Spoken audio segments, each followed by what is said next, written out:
Bismillahirrahmanirrahim. Assalamualaikum warahmatullahi ta'ala wabarakatuh. Alhamdulillahi rabbil alamin. Wa sallallahu ala sayyidina Muhammadin wa ala alihi wa sahbihi wasallam. Amma ba'du. Segala puji hanya milik Allah subhanahu wa ta'ala yang telah memberikan akal kepada manusia agar dia itu bisa berfikir dan mengetahui perkara-perkara yang tidak nampak oleh panca indera. Tujuannya adalah untuk mengenal Allah Subhanahu wa taala. Konsekuensinya secara adat kita menjadi mengetahui konsekuensi-konsekuensi dari sebuah kejadian atau minimalnya menspekulasikan. Nah, menarik tatkala akal ini dipakai di dalam hiruk pikuk perpolitikan di Indonesia, yang mana ya aktor, katakanlah demikian dulu ya, aktor yang menjadi penyebab Indonesia ini tidak bisa meraih tujuannya itu berkeliaran dengan bebas, dan itu ada, dan itu hanya segelintir orang saja.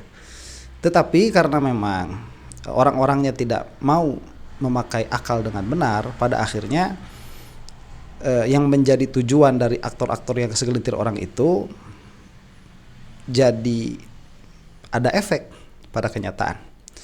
Nah, jika kita bandingkan misalkan dengan negara-negara yang lain, apalagi yang sudah maju begitu, mereka itu sangat profesional di dalam berbeda pendapat. Mereka itu sangat profesional di dalam menentukan kapan tahun politik, kemudian kapan harus bersatu dalam tujuan apa begitu. Ya contohnya di US ya, meskipun dia bukan kiblat bagi orang mukmin, tetapi bagi kedewasaan demokrasi itu sedikit banyak lah ya bisa dijadikan contoh. Kemudian negara-negara seperti di Eropa, meskipun ya pada akhirnya karena bukan hukum Islam yang dipakai akan kolaps juga pada akhirnya. Tapi itu bukan menjadi soal pada pembicaraan kita kali ini, karena kita sudah sepakat di dalam negara Indonesia itu negaranya demokrasi, Pancasila begitu. Nah, yang sayangnya ya tidak semua negarawan memiliki kapabilitas untuk menjadi negarawan di sebuah negara sekompleks Indonesia ini. Yang paling konkret yang bisa kita lihat adalah keluarganya Jokowi itu. Itu yang paling konkret yang bisa kita lihat. Jadi bagaimana kesepakatan negara, kesepakatan bangsa ini dicederai oleh Jokowi itu. Saya sebutkan saja demikian karena memang faktanya demikian. Saya tidak mengatakan yang bersangkutan ini melawan hukum begitu, tetapi mencederai itu sudah terjadi. Dengan apa? Dengan memaksakan cengkraman politik yang masih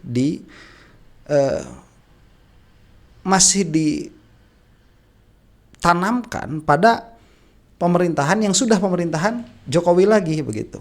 Dan itu di awal-awal masa pemerintahan Pak Prabowo sangat terasa kuat sekali, tetapi makin sini alhamdulillah makin melemah. Nah, kita juga belum bisa mengatakan Pak Prabowo bisa katakanlah menahkodai Indonesia kepada tujuan berbangsa dan bernegara secara sempurna begitu, atau minimalnya secara baik. Kita pun tidak bisa sampai kepada kesimpulan itu dulu. Tetapi ya, ini yang selalu saya tekankan. Kita menjadi memiliki hope, kita menjadi memiliki katakanlah harapan ya. Harapan bagaimana apabila landasan negara sebagai ijtihadnya para ulama dan pejuang terdahulu benar-benar diterapkan di Indonesia. Karena sampai saat ini mungkin belum pernah terjadi itu.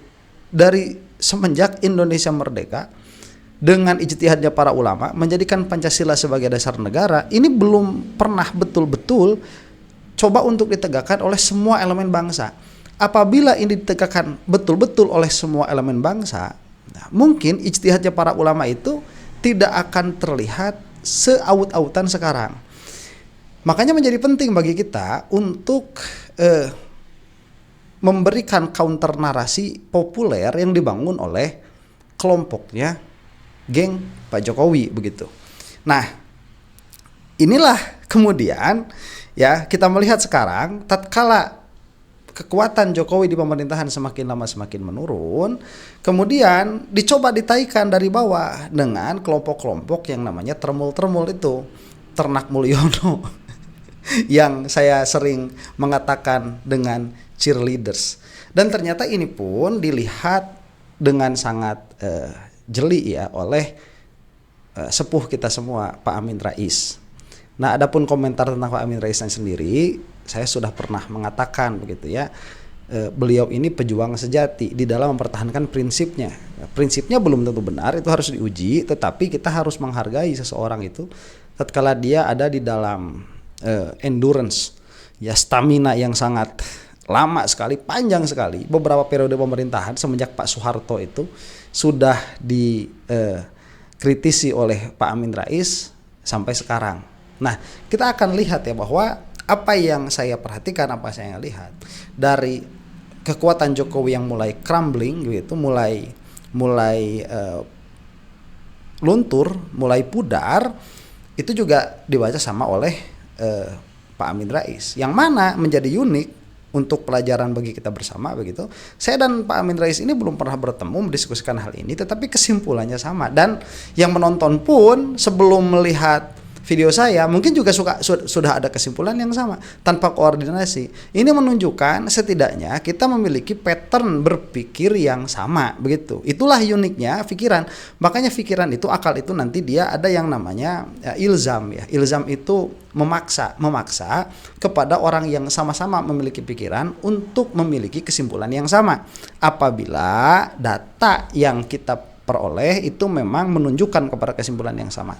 Nah, kita akan saksikan bagaimana Pak Amin Rais di dalam mengomentari runtuhnya dinasti Jokowi ya. Meskipun nanti kita akan lihat dalam video tersendiri Pak Jokowi sudah mulai mengeluarkan jurus pamungkasnya. Kita saksikan dulu ini. Assalamualaikum warahmatullahi wabarakatuh. Waalaikumsalam warahmatullahi wabarakatuh. Alhamdulillahirrahmanirrahim. Wassalatu wassalamu ala asyrafil anbiya'i wal mursalin wa ala alihi wa sahbihi ajma'in, amma ba'd. Saudara sebangsa setanah air, sesuai dengan sunnatullah, peran dan pengaruh politik pemimpin yang sudah lengser dengan berjalannya waktu otomatis semakin lemah dan akhirnya punah. Hanya pemimpin yang cepat akal dan lemah logika yang malah menentang ketentuan sunnatullah itu. Jokowi termasuk golongan orang-orang ini. Sepakat Pak Amin Rais dalam hal ini mencoba untuk melanggengkan ya kekuasaan. Apalagi kemarin Jokowi sudah nyebut-nyebut cucunya tuh Yan Estes ya. Itu adalah sebuah hal yang percuma begitu. Karena akan crumbling juga pada akhirnya, apalagi negaranya demokrasi, yang negaranya kerajaan saja pasti akan tumbang itu. Cuman tinggal menunggu waktu, dan Pak Jokowi ini sepertinya akan cepat sekali kepada tumbangnya itu. Meskipun cakar-cakar kekuasaannya itu sudah berusaha untuk ditanamkan sedalam mungkin, tetapi sunatullah tidak bisa dilawan begitu ya secara umum. Nampak masih rongeh, resah, gelisah, sampai menderita sakit kulit yang aneh. Nah, Dr. Tifa sudah menerangkan sebab-musabab penyakit Jokowi itu dari sudut pandang ilmu kesehatan. Kalau saya tidak sempat masuk ke situ, cuman memang ya kalau banyak pikiran itu, apalagi sudah sepuh, apalagi pikirannya itu tidak berkaitan dengan akhirat, itu akan sangat membebani dan akan sangat banyak membawa penyakit-penyakit. Makanya Pak Jokowi kalau mau sehat sudah berhenti saja mikirin negara begitu. Sudah saja, sudah tua, pensiun, sudah nikmati hidup. Sementara Ustadz Suharsono membedahnya dari sudut psikopolitik dan pendekatan keagamaan. Saudara, kalau mau tahu rangkaian pikiran Ustadz Suharsono, tinggal diklik saja channel OA, yaitu Ulil Albab. Di situ banyak cerita-cerita kocak. Kalau Jokowi sekeluarga melihat dan mendengar video yang diunggah channel OA ini saya bisa terhibur. Saya sudah mendengar channel itu dan perkembangannya sangat bagus ya. Channel Ulil Albab itu bisa dilihat di situ. Katanya psikoanalitik ya. Psikoanalitik tadi kalau tidak salah pendekatannya itu. Ini menarik. Kata itu asing bagi saya. Itu bisa kita pelajari. Nah, sementara itu muncul di permukaan politik nasional satu ormas yang menamakan dirinya Ternak Mulyono, Termul. Pendirinya bernama Firdaus Oiwobo.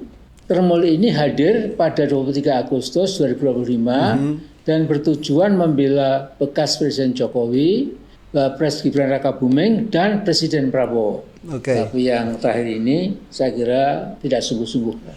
Saya yakin Pak Prabowo tidak bakalan setuju, karena justru kemungkinan citranya rusak, dianggap setara dengan Gibran Fufu Fafa, apalagi tokoh pendiri Termul ini sebuah unknown quantity, belum terlalu jelas asal usulnya.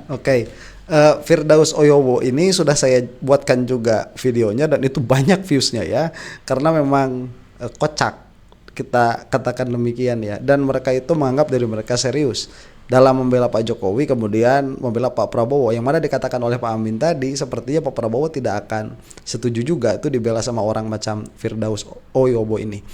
Ini memang problematik orang ini, dan semua yang memiliki akal sehat itu akan melihat demikian. Yang mana menarik perkataan Pak Amin ini tatkala mengatakan bahwa Pak Prabowo yang dikatakan yang terakhir ini begitu ya, maksudnya Pak Prabowo ini tidak akan setuju. Nah, ini yang saya katakan ya, bahwa termul ini itu peliharaannya Pak Jokowi. Meskipun saya tidak mengatakan bahwa itu ada aliran dana, karena peliharaan itu bisa jadi peliharaan ideologi. Jadi kenapa orang-orang seperti itu oleh Pak Jokowi ini malah dirangkul, malah terkhusus dari Oyobo ini, Firdaus Oyobo ini, dia jadi anggota keluarga begitu. Kok orang-orang seperti itu? Saya tuh menjadi heran, ini Indonesia mau dibawa kemana oleh orang seperti Pak Jokowi ini yang berusaha mencengkramkan kuku-kuku kekuasaannya pada, katakanlah ya, kekuatan politik yang ada sekarang begitu. Pak Prabowo itu mengherankan saya. Mudah-mudahan ya, kalau kita sebut makar, karena memang pada akhirnya jelek, maksudnya bukan makar di dalam bahasa Indonesia ini ya, makar di dalam bahasa Arab. Apabila ini adalah makarnya Jokowi kepada bangsa Indonesia, mudah-mudahan segera dibinasakan lah itu Pak Jokowi dengan orang-orangnya itu ya. Apabila ini memang makar dalam pengertian bukan makar bahasa Indonesia saya katakan tadi, tapi makar dalam bahasa Arab. Famakaru wa makarullah. Begitu. Ya karena kita ini orang-orang Indonesia mayoritas muslim, kita memiliki kepentingan di dalam bagusnya negara Indonesia ini supaya menjadi ladang yang baik bagi akhirat. Dan siapa yang mendanai? Mungkin saja pendananya adalah Firdaus Oyowo sendiri, walaupun ini sebenarnya mustahil ya. Ya misalnya urunan atau patungan, tetapi karena Firdaus ini tergerak membuat Termul sesudah bertemu in person dengan Jokowi di Solo, ya kira-kira siapa lagi yang menyuntik dana kalau bukan Pak Wiwi, Pak Mulyono. Ya ada kemungkinan ke sana ya. Cuman nggak tahu Pak Amin ini apa tahu ya bahwa Firdaus Oyowo ini itu keluarganya Pak Jokowi sudah ya, keluarga dari besannya, bukan besan itu apa ya, adik ipar kalau tidak salah itu. Jadi saudaranya itu Oyowo ini. Jadi kalau misalkan dia memerlukan dana, ya jelas memerlukan dana, cuman dananya untuk siapa dan untuk apa? Mungkin untuk kehidupan sehari-harinya yang sudah mulai harus all out di dalam membela Pak Jokowi ya, supaya narasi ini terjaga, tetap ada andil mereka begitu ya. Ini lucunya di dalam perang narasi bahwa sekarang ini perpolitikan itu dia bukan hanya perang kekuasaan, tetapi ini sudah lebih melebar daripada itu. Sekarang sudah perang narasi. Jadi apabila misalkan orang yang bernarasi mengenai hebatnya Pak Jokowi ini lebih dominan di dalam algoritma, maka itulah yang akan menyebar dan itulah yang akan menjadi kesadaran komunal begitu. Tetapi apabila sebaliknya, maka yang terjadi ya sebaliknya. Disitulah kita ada usaha yang namanya kebebasan berbicara itu tidak boleh dibendung, supaya public sphere ini, media ini dia menjadi gelanggang yang katakanlah bebas dari perpolitikan, supaya kita bisa melihat keadaan psikologi satu bangsa secara objektif begitu, secara utuh. Dalam kondisi sering sunyi dan sepi, frekuensi para ternak Mulyono semakin jarang sowan ke rumahnya. Maka gagasan nan cemerlang tanda petik dari Termul ini disambut dengan semangat oleh Presiden bekas yaitu Jokowi. Logo Termul itu agak sulit dicerna akal sehat. Sebentar, ini juga menarik ya, bahwa sudah jarang Termul-Termul ini datang ke rumahnya Pak Jokowi. Meskipun ada kemarin yang terakhir itu siapa? Rasman Nasution itu. Tetapi memang kalau misalkan kita lihat sekarang yang coba dibangun oleh Pak Jokowi, kalau kita mau mengatakan demikian, atau yang nampak kepada kita lah ya, yang datang kepada Pak Jokowi ini orang-orang organik tuh. Kemarin ada yang sholawatan, kemudian ibu-ibu ya datang juga ke rumah Pak Jokowi, kemudian, dan itu selalu diekspos oleh media. Apa tujuannya? Ya tadi kalau kita mau melihat kepada politik supaya agar tidak padam keseimbangan narasi ini, ya katakanlah demikian. Atau kalau saya lihat sih sekarang memang narasi yang berkembangnya itu yang dominan masih narasinya Pak Jokowi. Kalau kita lihat di channel-channel YouTube yang membela Pak Jokowi itu viewsnya acak-acakan itu. Maksudnya itu banyaknya luar biasa ya. Itu satu video viewsnya bisa ratusan ribu. Nah itu menunjukkan bahwa pada saat ini secara narasi mereka masih menang begitu. Nah tapi memang ini ada penurunan. Jadi saya melihat pattern, saya melihat pola seperti ini. Tatkala Pak Jokowi membutuhkan narasi yang kuat di dalam person sebagai Pak Jokowi, itu views di dalam channel-channel yang membela Pak Jokowi itu viewsnya banyak sekali. Tetapi tatkala kemarin ya waktu bab nasab itu rame, yang membahas Pak Jokowi tidak terlalu rame. Kemudian KDM itu melempem begitu. Sekarang ya sudah mulai menurun. Orang-orang yang tadinya membahas KDM terus-menerus itu selama 3 bulan berturut-turut atau bahkan hampir 6 bulan itu berturut-turut ya, banyak sekali viewsnya. Itu sekarang mulai berkurang. Jadi dia tidak pernah menyebar rata tuh engagement terhadap isu-isu yang besar ini nggak pernah rata, tetapi selalu tercoupling dengan isu-isu yang partikular begitu, ramai ke sini, bring ke situ semua itu. Nanti yang ini ramai ke sana, ramai semua. Entah memang apa ini menunjukkan bahwa kalau kita melihat itu sebagai perkara yang memang organik begitu ya, itu menunjukkan inkonsistensi orang bangsa Indonesia yang tidak pernah bisa settle pada satu permasalahan begitu. Jadi itu sangat buruk sekali, sangat jelek sekali. Ya kalau misalkan seperti itu keadaannya, itu menunjukkan bahwa bangsa kita itu tidak pernah fokus pada satu permasalahan. Ya selamat datang di Indonesia dan selamat menikmati keadaan seperti ini ila yaumil qiyamah begitu. Kalau kita memang sudah sudah sepakat untuk NKRI harga mati begitu ya. Ya, selamatlah. Kalau mau tidak seperti itu ya silahkan pindah ke luar Indonesia. Cuman kalau untuk saya meskipun demikian keadaannya begitu ya, ya tetaplah Indonesia the best. Tetap demikian. Atau kalau kita mau agak positif sedikit begitu ya, masa orang Indonesia itu sebuih itu begitu ya, ditiup ke kanan ikut ke kanan semua, ditiup ke kiri ikut ke kiri semua. Masa seperti itu? Nah kalau misalkan tidak ada pandangan seperti itu, berarti memang dari awal yang meramaikan isu-isu yang ramai ini hanya buzzer saja, begitu. Itu kemungkinan keduanya. Ya ini jenis monyet. Sebentar, ini menarik ini. Dari Termul ini disambut dengan semangat oleh Presiden bekas yaitu Jokowi. Logo Termul itu agak sulit dicerna akal sehat. Ya ini jenis monyet. Bernama simpanse itu dijadikan sebagai simbol perjuangan. Nah simpanse ini sangat akrab garis keturunannya dengan monyet besar gorila. Nah kedua spesies keluarga besar monyet ini saya lihat di Google dan YouTube jumlahnya tinggal sedikit sekali. Itu pun hanya ada di belantara Afrika dan sebagian besar memang sudah punah, sudah extinct. Nah dalam kaitan ini sebentar, itu memang betul ya. Tadi kan diperlihatkan ada orang-orang tuh termasuk si Oyobo tadi memakai kaos gambarnya lambangnya simpanse. Kata Pak Amin Rais, ini kok ada ya simbol perjuangan lambangnya simpanse atau monyet begitu. Dan YouTube jumlahnya tinggal sedikit sekali.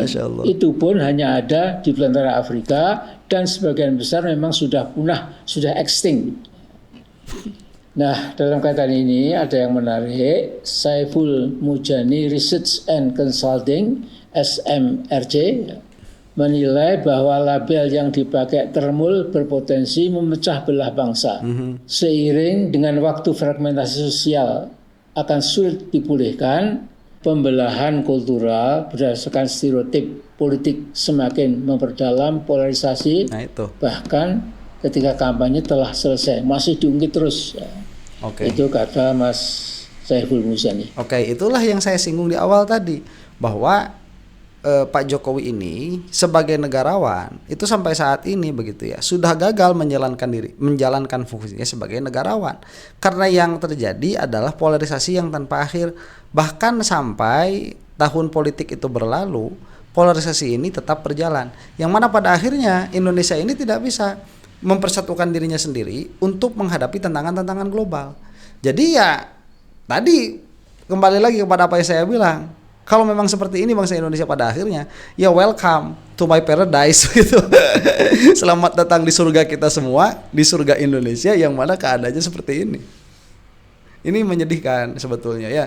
Cuman ya mau gimana lagi. Nah, ketergantungan Jokowi pada partai politik besar sudah tidak bisa diharapkan lagi sama sekali. Hanya PSI, Partai Solidaritas Indonesia, yang diketuai oleh Kaisang Pangarep yang bisa diharap-harapkan. Mudah kita bayangkan bagaimana hati Jokowi jadi ciut. Karena tinggal PSI yang bisa diharapkan. Apalagi Sekjen PSI, Raja Juli, siapa begitu? Antoni, ya. Itu tertangkap lensa basah sedang main domino dengan salah satu tokoh jahat pembabat hutan. Jadi Menteri Kehutanan sedang berkuntak-kuntak dengan tokoh pembabat hutan Indonesia. Sebentar. Ini yang menarik ya, memberikan insight baru minimalnya kepada saya begitu. Pak Amin Rais ini pelaku politik praktis sejak lama sekali. Beberapa kali dicalonkan menjadi presiden, cuman dia tidak ada jodohnya. Alhamdulillah Pak Amin ya, itu insya Allah menjadi kebaikan tuh. Ada isu menarik yang luput dari perhatian saya, bahwa salah satu harapan politik itu justru yang paling besar adalah partai politik, yang mana Pak Jokowi sudah tidak memiliki hal itu kepada partai politik besar, yang ada cuman PSI, yang mana ini akan menjadikan hati Jokowi ciut. Ini menarik ya, karena belum pernah terbersit di dalam pikiran saya sama sekali hal ini begitu. Itu pun hal yang menarik untuk menjadikan indikasi bahwa Jokowi ini memang sedang cemas ya, karir politiknya kalau kita mau katakan demikian sedang sekarat, sebagaimana sudah saya singgung di dalam video-video sebelumnya itu. Ini tidak masuk akal dan menghina itu ya, kita semua. Nah, mudah-mudahan Menteri Kehutanan yang satu ini dipecat dalam kuartal kedua reshuffle kabinet yang mestinya akan terjadi insya Allah. Sebentar, kalau Raja Juli Antoni itu kebetulan dia juga kakak kelas saya juga ya waktu di pondok itu sama dengan Adi Hidayat ya. Tadinya saya mau membuat video itu sendiri, tapi kalau ada yang mau komentar di bawah ya. Ada yang mau, saya membuatkan video ini nih antara Raja Juli Antoni dan kejadian kemarin dan Ustadz Adi Hidayat ya. Kalau ada yang mau komentar di bawah. Kalau banyak yang mau komentarnya, insya Allah kita buatkan. Entah kapan, yang tahu memang hanya Presiden Prabowo sendiri. Akhirnya kalau Termul akan bekerja dan berjuang untuk kebaikan Indonesia, sumonggo silahkan. Tetapi hindari jauh-jauh menyebarkan berita palsu atau hoax, lakukan misinformasi, apalagi disinformasi.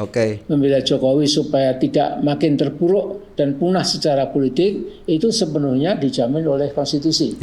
Tetapi ingat, sekali lagi cara Termul membela Mulyono harus tetap demokratis dan jauh dari tujuan pecah belah bangsa.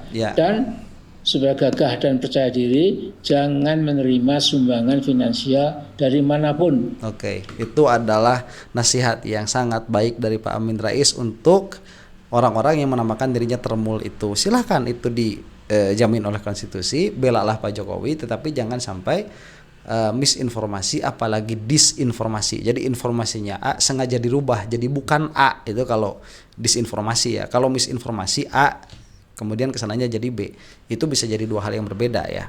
Karena di dunia yang fana ini cuma 1 dari 1000 orang yang menyumbang sebuah ormas ataupun social movement, bahkan political movement, tanpa pamrih, tanpa vested interest. Itu hampir tidak ada. Ini pun pandangan menarik dari Pak Amin Rais berdasarkan statistik begitu ya, dan pengalaman yang sudah beliau alami selama berpuluh tahun itu. yang namanya social movement dalam hal ini apalagi politik, yang menyumbang itu mungkin hanya 1 dari 1000 yang ikhlas itu. Beda dengan religion movement, itu banyak sekali. Kalau political movement siapa coba yang mau mengeluarkan uang secara sukarela untuk bergerak di dalam politik bagi orang yang dia sukai begitu. Nah ini secara statistik sedikit, tetapi termul ini kok banyak sekali. Nah inilah yang menjadikan ada tingling lagi kalau saya bilang seperti itu ya. Ada apa? Sense tuh. Loh kok bisa seperti ini ya? Jangan-jangan tuh. Dia kesana aja jangan-jangan. Karena kita ini mau keluar dari suatu permasalahan yang kita lihat di situ ada permasalahannya. Secara statistik sangat sedikit sekali orang yang mau secara cuma-cuma begitu ya memberikan tenaganya, kemudian pikirannya, sampai hartanya untuk membela seseorang. Tetapi ini pada kenyataannya banyak sekali. Loh ini ada apa? Jangan-jangan tuh kesana larinya nanti. Jadi itu adalah pikiran yang wajar ya, tidak bisa dibungkam. Lawang itu salah satu ciri berpikir bebas itu seperti itu. Jadi saya sampai ini dulu. Maaf kalau ada kesalahan.